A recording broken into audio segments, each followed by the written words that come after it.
Bonjour à tous. À défaut de vous parler de la série télé Born Again sur Disney+, que je n'ai pas vue, je vais vous parler tout simplement de ma lecture de la semaine, qui est consacrée, comme vous le voyez, à notre ami Daredevil, et notamment au run de Chip Zdarsky, à travers le premier omnibus Daredevil, donc en VO bien évidemment, sachant qu'en français c'est disponible je crois actuellement en deluxe. Vous avez là dans le premier tome donc les épisodes 1 à 30 de la série de 2019 ainsi que l'annual de 2020. Donc un sommaire somme toute assez simple. C'est un très bon run, hein, c'est très solide. En tout cas, clairement, pour le premier volume, c'est du tout bon.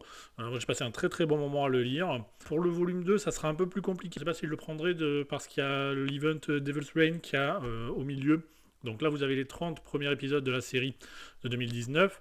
Et dans le volume 2, vous allez avoir donc les épisodes 31 à 36 qui terminent donc cette série. Ensuite, vous avez tout un segment d'une dizaine d'épisodes environ consacrés à Devil's Reign, que moi j'ai déjà dans une autre édition. Donc vous avez globalement, si vous voulez, un tiers du deuxième omnibus qui va faire double emploi, hein, donc c'est un peu embêtant. Donc si je prends le volume 2 en omnibus, probablement il faudra que je revende mon édition de Devil's Reign, parce qu'en plus c'est pas un event dont je suis extrêmement fan, donc je n'ai pas particulièrement envie de l'avoir en double.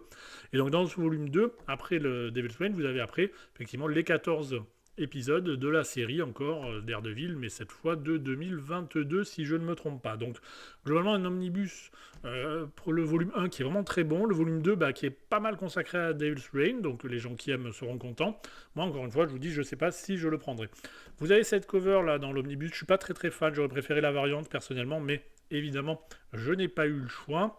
Bon là, après c'est pas trop gênant que la cover comme ça soit pas ouf, parce que en soi ce qui est le plus important pour moi d'un point de vue purement esthétique, c'est bien évidemment le dos, parce que c'est ça qu'on va voir en permanence quand ça sera sur l'étagère.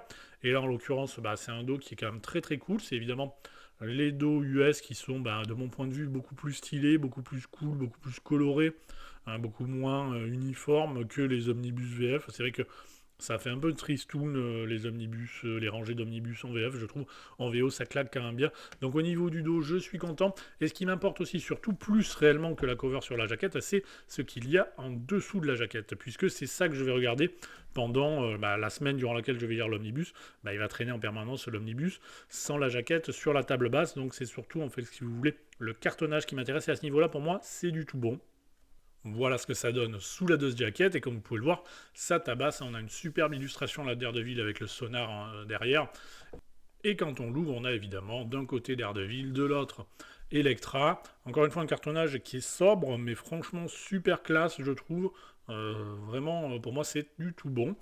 Mais donc, le run de Zdarsky, comme je l'ai déjà dit en introduction, ça se passe donc effectivement, en tout cas pour le premier volume de l'omnibus, avant l'event Devil's Reign, l'event Devil's Reign qui continue un peu quelque part la conclusion de ce run d'ailleurs, et il se situe après évidemment le run de Charles Soules, que moi je n'ai pas lu personnellement, j'ai lu juste 1-2 épisodes comme ça, qui étaient des épisodes clés, on va dire, scénaristiques, mais j'ai pas lu le run précédent, ça m'a pas gêné si vous voulez à la lecture, donc si vous n'avez pas lu le run de Soules, c'est pas non plus dramatique, mais quand même scénaristiquement, c'est mieux l'avoir lu dans l'absolu, parce qu'il y a pas mal d'éléments qui vont avoir une grande importance, donc je vais spoiler effectivement un petit peu quelques éléments du run précédent, forcément.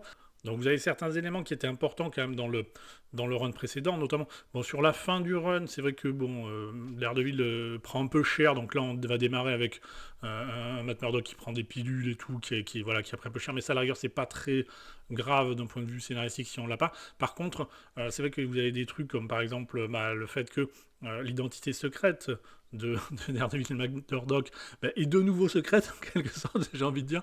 C'était dans l'épisode 20, ça, du run précédent, où effectivement vous aviez les enfants de l'homme pourpre qui ont fait un peu hocus pocus. Voilà, tout le monde oublie que Matt Murdock et Daredevil, ce qui est toujours un peu, qui est un peu limite, un peu relou, quoi. Mais bon, voilà, c'est comme ça.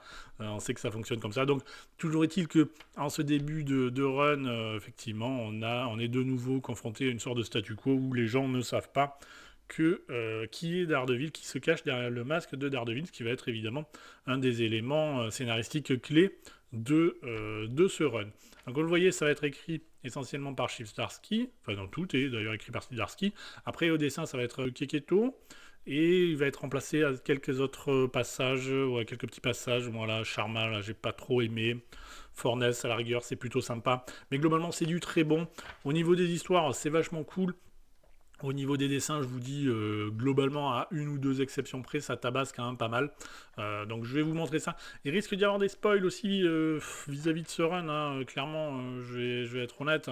Je sais pas, je vois pas comment je pourrais l'éviter parce que déjà visuellement il va y avoir des spoils. Donc si vous voulez vraiment rien savoir, bah voilà quoi. Ouais, même à la rigueur en coupant le son, ça, à mon avis, vous aurez quand même des spoils visuels. Mais bref, on va avoir introduit comme ça un nouveau personnage, un policier là, qui vient de Chicago, qui est vachement cool, un personnage très très sympa qui va apparaître là, qui va être une sorte de, j'allais dire chevalier blanc. Bon, c'est peut-être pas le meilleur terme, mais enfin, c'est un policier qui va être un peu le monsieur propre, on va dire, voilà de la police. Il veut effectivement, il va vouloir, si vous voulez, mettre de l'ordre dans les affaires de la police, notamment vis-à-vis des vigilantes masquées comme ça. Et dès le début, on a cette premier épisode qui est très très important, puisqu'en fait, il va conditionner la plupart du run, l'essentiel du run, où vous allez avoir, donc effectivement, encore une fois, on a un Daredevil qui est pas tout à fait au top de sa forme, hein, et il est un peu sloppy, une baston complètement random avec des types qui volent un truc complètement osef, quoi.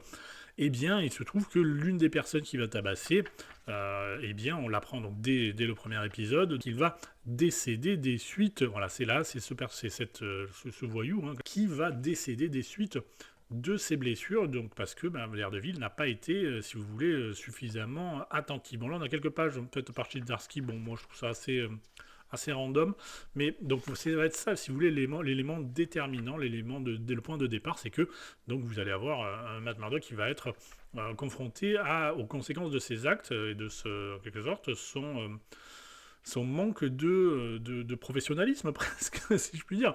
Et donc, mais alors au début, il veut pas l'accepter. Au début, il pense que c'est un complot, etc. Parce que bon, il en a vu d'autres évidemment. Donc, il imagine que c'est un coup monté, mais il va vite réaliser que, en fait, non, effectivement, c'est bien. La personne est décédée suite d'un coup un peu maladroit qu'il a mis dans un combat tout à fait. Donc, forcément, grosse interrogation, grosse remise en cause.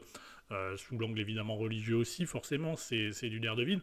Et il va se dire, qu'est-ce qu'il faut que je fasse face à cette situation, je ne sais pas quoi faire, etc. Donc je vais me concentrer sur ce qui constitue le cœur de sa vie hein, et de son œuvre, c'est-à-dire il va se concentrer sur le fait d'essayer d'aider les gens malgré tout, malgré toute la polémique qu'il va y avoir évidemment, puisque bon, les gens vont se dire non mais attendez, il a tué quelqu'un, il faut qu'il rende des comptes de ses actes, etc. Il faut le traîner en justice. Vous voyez là donc ce personnage Cole qui va effectivement vouloir l'arrêter et le faire passer tout simplement en procès. Donc ça va être ça évidemment qui va être très sympa. Vous avez aussi bien évidemment, je pense que vous le savez, Fisk qui est le maire hein, à cette époque-là de New York. Donc bon, c'est un personnage qui est très intéressant. Il y avait effectivement donc Skull qui va forcément une approche très différente de celle de Daredevil, mais au final vous vous doutez bien qu'on va quand même au fil du temps voir qu'en fait ils ont presque plus de points de similitude en quelque sorte que de différence, mais il n'empêche qu'il va vouloir à tout prix effectivement le traduire en justice. Ce que bon au début Matt Murdock va être un peu du mal, mais finalement quand même forcément conscience religieuse etc, guilt etc, donc il va vouloir quand même au final, on verra, quand même effectivement répondre de ses actes auprès des autorités. On va voir il va être arrêté dans un premier temps, il va être sauvé comme vous allez le voir. C'est pour ça que je dis qu'il y a des spoils, mais parce que déjà visuellement vous voyez qu'il va être sauvé par son grand ami ennemi de toujours hein, évidemment, le pendant opposé en quelque sorte de Daredevil, c'est-à-dire Punisher qui lui a vu ça, il a dit tiens mais il a tué quelqu'un et tout, maintenant c'est un nouveau pote et tout, ça va être cool, on va faire on va on va pouvoir nettoyer la vie ensemble. Donc du coup, lui Punisher, il s'imagine que voilà, c'est bon, maintenant il va faire comme moi, avec une scène évidemment classique où du coup il demande à Daredevil de faire des choix, c'est des trucs qu'on a déjà vus, hein, que ce soit dans le Punisher de Garcenis ou autre, mais ça fonctionne très bien, c'est vachement bien fait, franchement, ça tabasse, hein, c'est du tout bon graphiquement, j'en ai pas parlé, mais effectivement, Keketo, pardon, c'est une tuerie. Vraiment l'histoire, elle est très très cool, très sympa à suivre. Moi j'ai beaucoup aimé, franchement il n'y a pas grand chose à jeter sur cet omnibus, je vous ai dit les 30 premiers épisodes, ce qui va correspondre logiquement à... donc du coup, qu'est-ce qu'il fait Daredevil, est-ce qu'il rejoint ou non, est-ce qu'il va devenir un nouveau Punisher, on se demande, quel suspense, mais... oui, qu'est-ce que je disais? Donc, logiquement, 30 épisodes, ça correspond, j'imagine, à peu près aux 3 premiers de luxe, hein, parus chez Panini. Donc, vraiment, n'hésitez pas. Il va croiser la route, évidemment, de ses amis qui vont s'interroger sur, bon, qu'est-ce qui se passe avec Daredevil, etc. On va Iron Fist, Luke Cage et Jessica, etc., qui vont avoir une discussion et qui vont lui dire non, non, mais écoute, bah, t'as tué quelqu'un, t'as pas fait exprès, ça arrive, hein, ce qui est... Après, ça peut se comprendre aussi, de vu que ça fait des décennies qu'ils passent leur temps à taper sur plein de gens, au bout d'un moment, les accidents, ça arrive. Mais il va croiser évidemment la route aussi de Spider-Man, qui lui va avoir une approche différente de celle de Luke Cage et compagnie, puisque lui va dire, mais non, non, mais attends, t'as tué quelqu'un, il faut que tu répondes de tes actes, je sais que c'est traumatisant, tout ça et tout. Il va faire référence aussi à un épisode qui lui était arrivé, effectivement, avec Wolverine, où il était à Berlin, où j'en avais parlé, je crois, dans l'épique Kraven Last Hunt, je crois, si je dis pas bêtise, qui était un épisode que moi j'adore, effectivement, avec Spider-Man et Wolverine, où il tue quelqu'un, et qui était vraiment cool. Donc là, vous avez effectivement le deuxième dessinateur là, qui va juste faire 3-4 épisodes. Moi, j'ai pas trop aimé. Ça s'améliore au fil des pages et des épisodes, mais le début est quand même très très compliqué. Je trouve que ça, franchement, en troisième page d'un épisode où tu débarques sur Daredevil, c'est un peu chaud la façon dont il est là, le corps dont il déambule, c'est limite, je trouve, c'est pas oufissime. Encore une fois, ça va aller un peu mieux au fil des épisodes, mais vraiment, pour moi, c'est pas très cool. On va avoir notre personnage qui est introduit, là, une sorte de femme qui bosse dans un magasin de livres avec lequel effectivement Matt Murdock va avoir une aventure. Ça va être un élément quand même très très important de ce run aussi, qui est très très sympa, qui est aussi une femme que j'aime beaucoup. J'ai bien aimé cet aspect. Parce qu'il commence un peu à flirter tout ça, donc bon, on se dit. Ce que j'aime bien, c'est que c'est une femme un peu normale. C'est pas pour une fois, c'est pas une top modèle. C'est vraiment une femme graphiquement, je trouve très sympa, qui ressemble à une femme qu'on pourrait croiser dans la rue. Donc ça, c'est plutôt cool. Mais il y a un truc un peu chelou, c'est qu'elle sait pas que c'est Daredevil McMurdock, mais elle va l'inviter alors que elle est mariée un type d'une famille du crime de la ville, et elle va l'amener manger et tout. À travers sa famille, une scène assez surréaliste et qui est un peu chelou, mais bon, c'est vachement sympa quand même. Beaucoup d'histoires comme ça, effectivement, avec les différents gangs, les différentes familles du crime de la ville qui vont être quand même une ambiance. Bon, c'est du classique, mais franchement, c'est très très bien fait. Une ambiance parfois un peu à la Gotham aussi, je trouve, quoi. Et quand même, ça fait penser un peu parfois à du Batman, je trouve. En tout cas, sur l'aspect, effectivement, police, corruption de la police, les différents gangs, etc. Machin. Comme vous avez vu, je sais pas si vous l'avez vu, mais il y a le hibou qui va apparaître aussi, qui va jouer un rôle important. On va voir le hibou, Hammerhead, etc. Et effectivement, avec cette femme, où il va développer une relation extra-conjugale, qui est quand même aussi un élément assez original quand même pour un super-héros, qui est quand même plutôt... Enfin, je vais pas dire... Non, je vais pas dire sympa. Non, c'est pas sympa, c'est pas bien. Hein, c'est pas bien. Surtout quand on est catholique, voyons, Matt, mais à quoi pense-t-il? C'est vraiment terrible quand même ce qu'il fait. Bref, tout ça pour dire que ensuite, vous allez évidemment... retrouver voilà ce dessinateur aussi, Fornes, c'est ça qui là j'aime beaucoup par contre, quoi. Un style évidemment très différent de Keketo, mais qui fonctionne très bien avec Daredevil, je trouve. Il va dessiner 3 ou 4 épisodes, voilà, vraiment une ambiance un peu à la Gotham, je trouve, qui est sympa, et dans ces histoires de police, de policiers corrompus, que j'ai beaucoup aimé. Non, le dessinateur il est efficace, il fonctionne très très bien, je trouve, sur du Daredevil, on va dire très réaliste, hein, voilà, sur les trucs un peu fantastiques, je le verrai peut-être pas, mais sur le Daredevil réaliste, je trouve que ça passe très bien. Mais on revient évidemment ensuite après, évidemment, à notre ami Keketo, qui, bon, voilà, fait du super taf, franchement, il n'y a rien à dire. Oui, je passe un peu, mais après, bon, vous allez avoir quand même, donc forcément, Daredevil, il est un peu questionné, mais du coup, il y a plein de gens dans la ville qui vont se mettre à porter aussi des costumes Daredevil. Ça va être un peu, en quelque sorte, tout le monde est Daredevil pour essayer d'améliorer la situation, et tout le monde va devenir un peu, quelque sorte, un peu vigilante à son niveau. Donc, ce qui ne va pas, évidemment, sans poser de problème. Évidemment, le Kingpin, quand voilà, des épisodes vachement cool, ça, j'ai beaucoup aimé ce passage, il est vraiment cool, où vous allez avoir donc un Wilson Field qui va essayer de se détacher de ses activités illégales, fréquenter les beaux milieux, etc., de s'élever un peu en quelque sorte. Mais disons que ça va moyennement bien se passer. Parce qu'évidemment, chasser le naturel, il a des petits problèmes, on va dire, psychologiques quand même pour maîtriser ses émotions, on va dire, hein. Des épisodes qui sont super cool, vraiment, ça c'est un passage que j'ai trouvé excellent, vraiment, très très très bien rondement mené, c'est vraiment très très efficace. Vous voyez le hibou et le fameux détective Cole là qui va quand même jouer un rôle très très important dans ce run, et vous voyez, bon, il commence quand même progressivement à voir un peu les choses pas tout à fait avec le même œil que Daredevil, sans jeu de mots, mais quand même, bon, il commence à voir quand même qu'il y a des problèmes, effectivement, dans cette ville, et que tout ne peut pas être résolu de manière 100% légale et legit. Comme vous le voyez, Elektra va bien évidemment progressivement apparaître dans l'histoire et jouer un rôle de plus en plus important dans ce run. Vous voyez que c'est quand même graphiquement très très cool, hein. Là vous avez une magnifique cover de Delotto. Là on repasse sur l'autre dessinateur, qui a un style forcément très différent, mais que j'ai quand même bien aimé personnellement. Vous voyez, va apparaître effectivement une belle brochette de bras cassés, qui va faire régner un peu la terreur sur la ville, qui va évidemment obliger les gens à faire des choix. Et voilà, on va voir notamment tous les Daredevil ordinaires, j'ai envie de dire, qui bon, bah, vont un peu prendre cher. Mais c'est vraiment, vraiment cool, vraiment cool. C'est un arc scénaristique qui est très très sympa. Si vous ne l'avez pas lu, n'hésitez pas. Je vous le conseille assez chaudement. Moi j'ai beaucoup aimé. C'est juste que j'ai pas lu la série j'ai lu jusqu'à l'épisode 36, mais j'ai pas lu après la série de 2022. Voilà, j'ai lu Devil's Reign. Vous voyez qu'il y a évidemment Marie Typhoïde qui va apparaître. Et graphiquement ça tabasse, hein, ça c'est clair. Voilà, pour les amateurs de la typhoïde, bien sûr.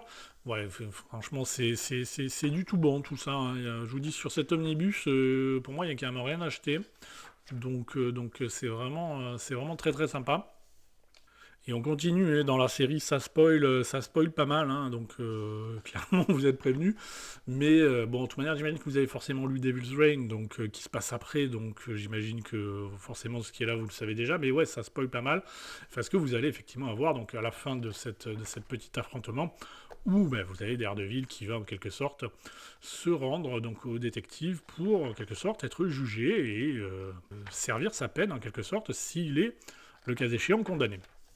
Donc vous avez quand même toujours effectivement, mais ouais, ils vont quand même lui autoriser à garder son masque pendant son procès, etc. Ce qui va là aussi susciter des contestations, parce que les gens vont dire c'est pas normal qu'il ait un traitement de faveur, etc.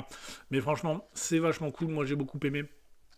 Donc on a effectivement un Daredevil qui est rongé par la culpabilité et qui va accepter de servir sa peine et qui va finir effectivement en prison, où là il va se passer, ça va être avec effectivement le rappel de la scène iconique d'Electra, qui va en quelque sorte forcément, vu que si vous voulez, donc Matt Murdock va se retrouver en prison, et bien en quelque sorte Electra va, c'est pour ça que bon c'est du spoil mais je pense que tout le monde le sait, Electra va prendre en quelque sorte un costume féminisé de Daredevil et va incarner en quelque sorte le nouveau Daredevil en respectant effectivement les demandes de Matt, c'est-à-dire de ne pas tuer les gens, etc. Donc voilà, donc ça va être très sympa.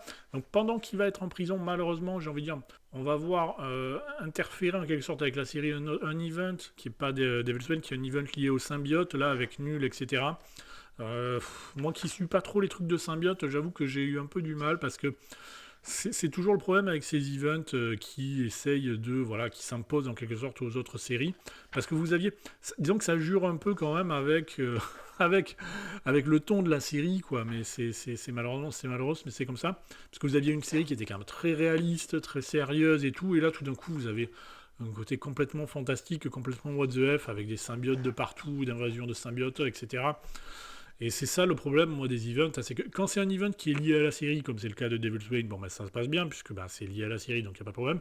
Mais quand c'est un event qui vient de l'extérieur, en quelque sorte, comme ça, bah, c'est un peu gênant, parce que ça oblige le scénariste, même si Zdarsky fait quand même du super taf, je trouve, il arrive bien à gérer le truc, sans que ça gêne trop, envie de dire, la trame principale, mais c'est quand même relou, parce que vous avez tout d'un coup, vous êtes obligé d'intégrer des trucs qui n'ont rien à voir avec votre histoire, avec le ton de l'histoire, pour lier votre série à cet event, et dès que c'est fini, après, ben, allez, c'est bon, on dégage et on passe à autre chose. Donc, d'un point de vue scénaristique, c'est quand même relou. On sait très bien que c'est pour ça, d'ailleurs, que Peter David avait quitté X-Factor à l'époque, et c'est normal, quoi. Enfin, ces events, pour moi, c'est vraiment la plaie des comics modernes, mais c'est malheureux que ça soit ça qui traîne, que ça soit ça qui tire le marché des comics, parce que c'est quand même, je trouve, toujours compliqué à gérer. Et donc vous avez une invasion de symbiote qui apparaît dans la prison, tout ça, donc tout d'un coup on est confronté à ça. Et en plus je trouve qu'au niveau éditorial c'est pas oufissime ce qu'ils ont fait Marvel, parce que donc du coup il y a ça qui arrive. Donc là on voit Marie Typhoïde qui est transformée en symbiote et tout. Genre elle tue Elektra, mais en fait non, elle a fait semblant, etc. Et sans la moindre explication, direct l'épisode d'après on arrive, ah ben c'est bon, c'est fini. Et là tout d'un coup Marie Typhoïde elle est à l'hôpital et bon, et il n'y a pas donc une élite énorme évidemment, parce que j'imagine que du coup il fallait lire la suite dans l'event en question. Sauf que vous avez même pas une page d'explication ou une note de bas de page pour vous dire bah oui, bah non, bah, en fait, c'est ce qui s'est passé. Si vous voulez lire le truc, faut aller voir ça, etc. Donc je trouve que ça fait une coupure et une cassure qui est quand même assez relou à la lecture. C'est toujours relou, ça, je trouve. C'est toujours embêtant, ça, je trouve, avec les events. D'autant plus, en fait, maintenant où ils essayent de mettre le moins de notes éditoriales dans les comics. Donc du coup, bah, c'est un peu, voilà, quoi, ça coupe à la hache, hein, clairement, dans l'histoire. Mais voilà, donc sur ce, ça se termine plus ou moins là, l'omnibus, avec effectivement des scènes ultra, ultra stylées quand même en prison, où c'est quand même, voilà, vous avez, voilà, c'est un peu... ça va forcément se passer plus ou moins bien, on va dire, pour Matt en prison. Et ça se termine, voilà, avec cet épisode 30. Après, vous avez pas grand-chose en bonus, vous avez quelques... Enfin si, vous avez des covers comme ça, mais alors l'ennui, c'est que pour le coup, c'est quand même embêtant quand tous les bonus et quasiment toutes les covers, elles sont quand même vachement moins stylées que les dessins du comics. Donc du coup, ça apporte une plus-value qui est quand même discutable, on va dire, parce que clairement, je vous dis, la plupart des artworks, là, bah, tu as envie de dire, non, mais je préfère en fait les artworks du comics. Globalement, c'est pas ouf, quoi. C'est vraiment pas dingue, hein. Donc...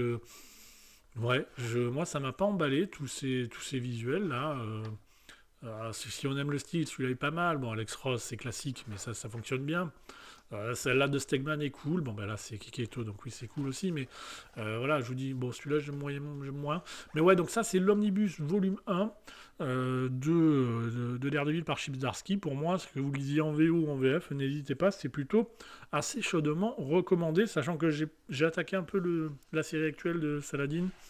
J'ai lu juste le premier épisode, donc je sais pas encore ce que ça vaut. Disons que j'en entends beaucoup de mal, donc je sais pas. Je sais pas si voilà, faut que je trouve le courage pour lire quand même le run actuel de Daredevil pour me mettre à jour. Sur ce, je vous dis à la semaine prochaine pour probablement un omnibus Panini. Mais lequel? Ah, telle est la question. Allez, à plus.